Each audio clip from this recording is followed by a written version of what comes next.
Vamos a leer Le comieron la lengua a los ratones. Es un libro de Silvia Molina y Cecilia Varela, de Editorial Cine. El adiós. Un sábado de verano, cuando andaban en patines en el patio de la casa, seguida de Mori, mi perro pastor que ladraba y ladraba de gusto tras de mí, me llamó mi padre. Había llegado su hermano Juan para llevarme con él a un pueblo de casas pintadas de amarillo y azul con puertas de madera labrada y muros espesos en el Valle de México. Mi madre había muerto y mi padre no sabía qué hacer durante las vacaciones con sus hijos, que éramos 3, y no sabía cómo ayudarme, especialmente a mí, que era la más pequeña, porque por alguna razón había dejado de hablar. «Le comieron la lengua a los ratones», decían mis hermanos cuando alguien esperaba una respuesta, y yo me quedaba callada, en silencio, mirando como si no entendiera lo que me preguntaban. No era algo que yo hiciera a propósito, no, de verdad no, era algo que me sucedía sin que yo pudiera controlarlo. Recuerdo que aunque tuviera ganas de hablar, no decía nada, lo que se llama nada. Las palabras no me salían porque les daba pereza nacer, desprenderse de mí. Yo no decía ni no, ni sí, ni pío, nada.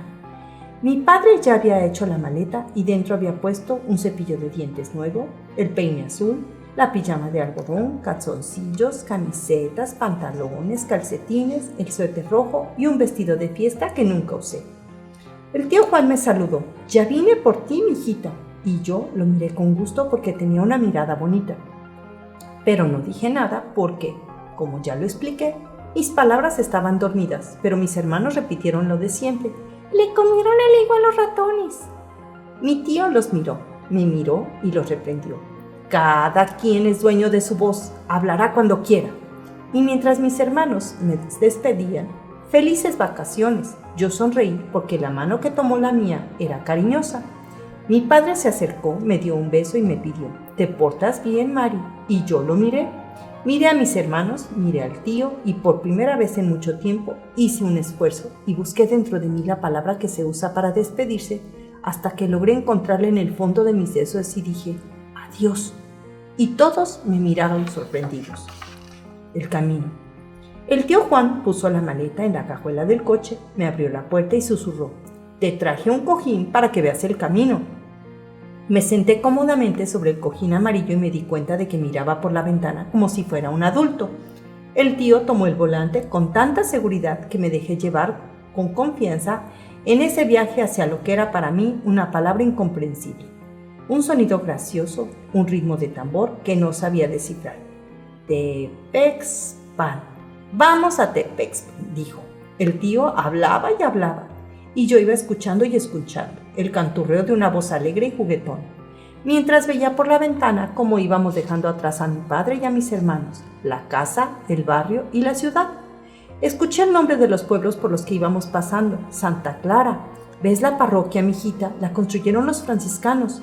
San Cristóbal Ecatepec, de Ejecat, Viento, y Tepet Cerro, del Cerro del Viento, de las pequeñas rancherías, San Andrés, San Isidro, San Miguel. Cada nombre de santo iba acompañado de una palabra en náhuatl, como Tepexpan, como Ecatepec, que provocan mi curiosidad, y aunque me daban ganas de preguntar qué quería decir, cada uno de esos nombres no lo hacían, porque ya dije 2 veces que mis palabras eran rebeldes y no querían despertar de su sueño ni salir a dar un paseo fuera de mí. Les era más cómodo arrullarse con esa voz juguetona que me mostraba el campo extenso y plano del Estado de México. Cuándo da gusto verlo, porque la lluvia y el sol lo pintan de los amarillos, del nabo y el girasol, y de los verdes, del maíz y de la alfalfa, del nopal y del maguey. Esa voz nueva para mí me mostró a los campesinos de México con sus sombreros de ala ancha, arando la tierra, arriando vacas o pastoreando borregos seguidos por un perro que ladraba gustoso tras ellos, como el Mori tras de mí. Tepexpan. Cuando el tío dejó de hablar, cerré los ojos como si estuviera soñando para aprenderme de memoria ese valle verde y amarillo de cerros y montes lejanos, vuelos de pájaros y veredas, y caminos que serpenteaban entre los sembradíos, hasta que el tío retomó la palabra. Me contó que en el pueblo de Tepexpan, donde vivían, a donde íbamos, había descubierto unos huesos muy antiguos. los tan antiguos que eran de mamut, y otros huesos también muy antiguos, tan antiguos que eran de un hombre que cazaba mamuts, aunque ahora no sabe que son de mujer. Y de pronto detuvo el coche y bajamos a visitar un pequeño museo, a la entrada del pueblo donde vimos los huesos, tal y como los encontraron piezas de obsidiana que eran puntas de flecha y un enorme dibujo que mostraba un mamut, rodeado de hombres primitivos que querían cazarlo. El tío Juan dijo: «Has visto algo insólito, mijita», y me sentí muy importante por haber conocido el lugar donde encontraron los restos de un animal prehistórico, de un cazador abuelo de los abuelos de antes. Pero no me atreví a preguntarle qué quería decir insólito. Cuando subimos al coche me explicó que la palabra Tepexpan venía de Tepexpan, que quiere decir en español sobre los cimientos, porque seguramente en la época prehispánica Tepexpan fue el asiento de un señorío poderoso. Esa mañana durante el viaje el tío me contó muchas cosas de Tepexpan, como por ejemplo que la fiesta del pueblo se hacía en honor a María Magdalena, una santa, dijo, que amo mucho. Y eso de amar mucho me sonó bonito, y tuve ganas de decirle que cuando yo fuera grande amaría como María Magdalena, pero no dije nada, como siempre, porque mi voz era terca y se negaba a salir de su refugio. En Tepexpan, dijo, hubo un príncipe a quien Netzahualcóyotl, el rey de los pueblos vecinos llamado Texcoco, mandó a la guerra porque se había enamorado de su novia y quería casarse con ella. Esa historia no me gustó, se me hizo triste que el señor de Texcoco hubiera sido mal amigo y pensé que la princesa debía haber llorado y llorado y llorado como mi padre cuando mi madre murió.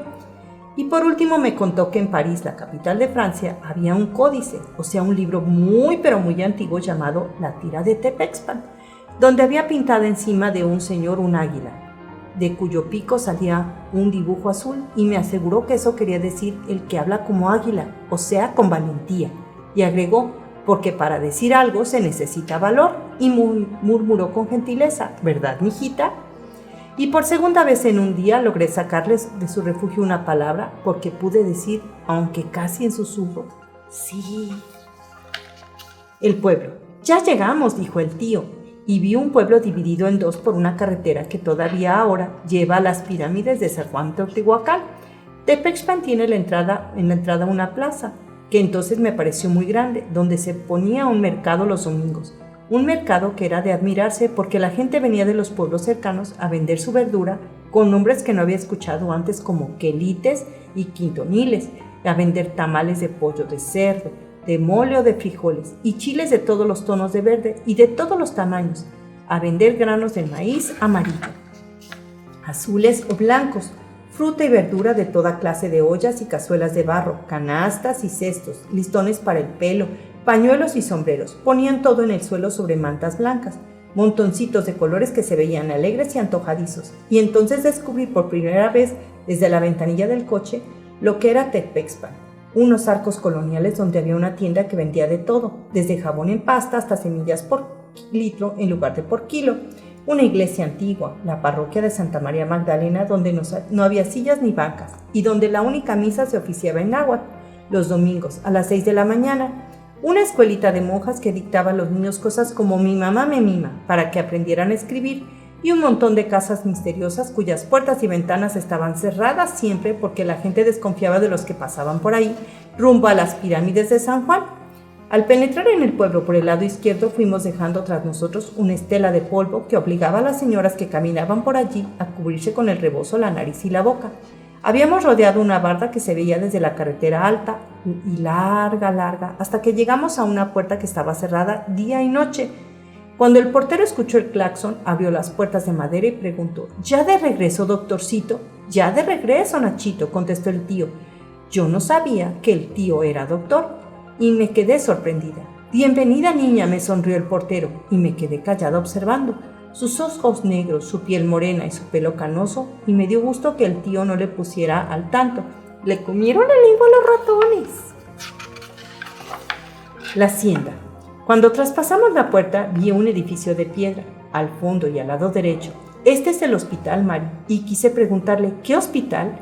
Pero como siempre no pregunté nada porque mis palabras dormitaban en su escondite, negándose a despertar, y vi como unos niños corrían tras el coche jugando, riendo y saludándonos.